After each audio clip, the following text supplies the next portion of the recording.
Assalamualaikum warahmatullahi wabarakatuh.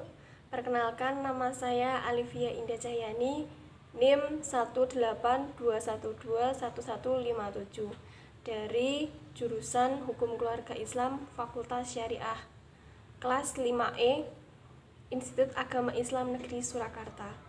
Di sini saya akan menyampaikan mengenai litigasi, yaitu gugatan secara litigasi.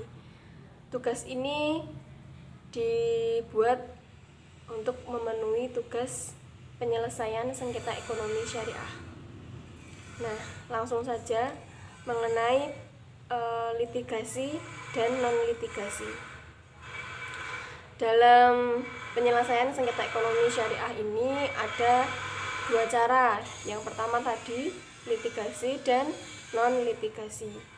Yang litigasi ini terbagi lagi menjadi dua, yaitu ada sederhana dan biasa. Kemudian untuk non-litigasi ini ada Undang-Undang Nomor 30 Tahun 1999 yang meliputi APS atau ADR, yaitu ada konsultasi, negosiasi, mediasi, konsiliasi atau penilaian ahli. Kemudian yang kedua ada arbitrase syariah, itu mencangkup musyawarah, mediasi, perbankan, dan lain sebagainya. Kemudian selanjutnya yaitu ada dasar hukum penyelesaian sengketa ekonomi syariah, yaitu ada 1, 2, 3, 4, 5, 6, ada 6 dasar hukumnya. Yaitu yang pertama ada pasal 54 Undang-Undang Nomor 7 Tahun 1989. Ini yang berisi ada HIR, RPG, KUH per, RV, dan lain-lain. Kemudian yang kedua itu ada pasal 49 Undang-Undang Nomor 3 Tahun 2006. Yang ketiga ada pasal 55 Undang-Undang Nomor 21 Tahun 2008, yaitu khusus perbankan. Kemudian yang keempat ada putusan Mahkamah Konstitusi nomor 093/PUU 10/2020 tanggal 29 Agustus 2013. Kemudian yang keempat ada Perma nomor 14 tahun 2016, dan yang terakhir ada Perma nomor 2 tahun 2015 dan Perma nomor 4 tahun 2019 tentang perubahan atas Perma nomor 2 tahun 2015. Nah, itu tadi kurang lebih dasar hukumnya ada 5.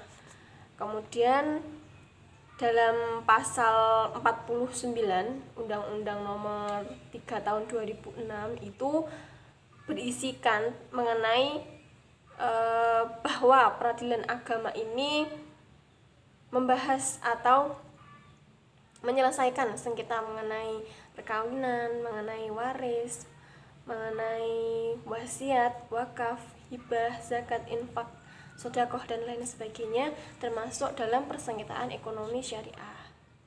Selanjutnya adalah pembahasan mengenai legal standing, yaitu pihak yang berhak atau dapat mengajukan perkara gugatan ekonomi syariah. Jadi siapa saja pihak-pihak yang boleh mengajukan gugatan dalam sengketa ekonomi syariah itu ada 4.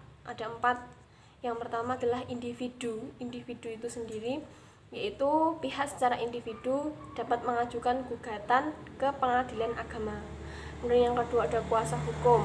Kuasa hukum ini berdasarkan pasal 1795 KUH Perdata, JO pasal 2 Undang-Undang Nomor 13 Tahun 1985 tentang Bea Materai, JO PP Nomor 24 Tahun 2000 tentang perubahan bea materai. Kemudian ada SEMA Nomor 6 Tahun 1994 Undang-Undang Nomor 18 Tahun 2003 tentang advokat, serta surat keputusan KMA Nomor 73 KMA HK 01/9/2015 tentang penyumpahan advokat, JO SEMA Nomor 2 Tahun 1959 SEMA Nomor 6 Tahun 1994. Kemudian yang ketiga ada legal mandatory, yaitu Undang-Undang menetapkan seseorang atau badan hukum dengan sendirinya berhak bertindak mewakili orang atau badan hukum tanpa ada surat kuasa. Jadi cukup dengan dibuktikan terkait dengan badan hukum tersebut. Contohnya adalah pimpinan perwakilan perusahaan asing, pimpinan perusahaan domestik, direksi perusahaan perseroan, kurator atas pilot atau orang tidak waras, kemudian wali atau orang tua terhadap anak yang belum dewasa atau di bawah perwalian dan lain sebagainya. Dan yang terakhir atau yang keempat yaitu ada perlindungan konsumen. Perlindungan konsumen ini lembaga perlindungan konsumen juga dapat menyampaikan gugatan dengan syarat yang terdapat pada Undang-Undang Nomor 8 Tahun 1999 JOPP Nomor 58 Tahun 2001, yaitu dengan berbentuk badan hukum, kemudian menyebutkan tujuan untuk melindungi konsumen. Itu tujuannya tuh bagaimana, seperti apa, itu harus disampaikan saat melakukan gugatan. Kemudian melaksanakan kegiatan sesuai dengan AD, yaitu tadi adalah pembahasan mengenai legal standing ya, yaitu siapa saja yang dapat mengajukan gugatan mengenai sengketa ekonomi syariah. Yaitu ada 4, ada individu, ada kuasa hukum, legal mandatori, dan perlindungan konsumen.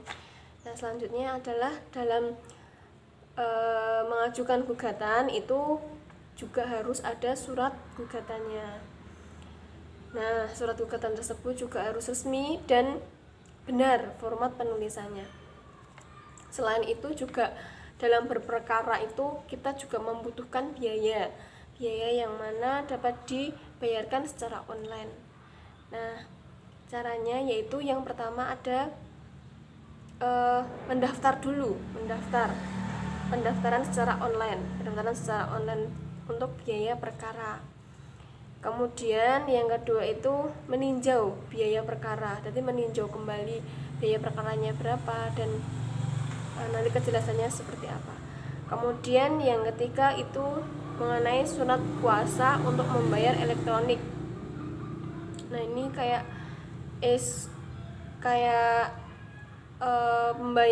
pembayaran secara elektronik untuk menebus surat kuasa.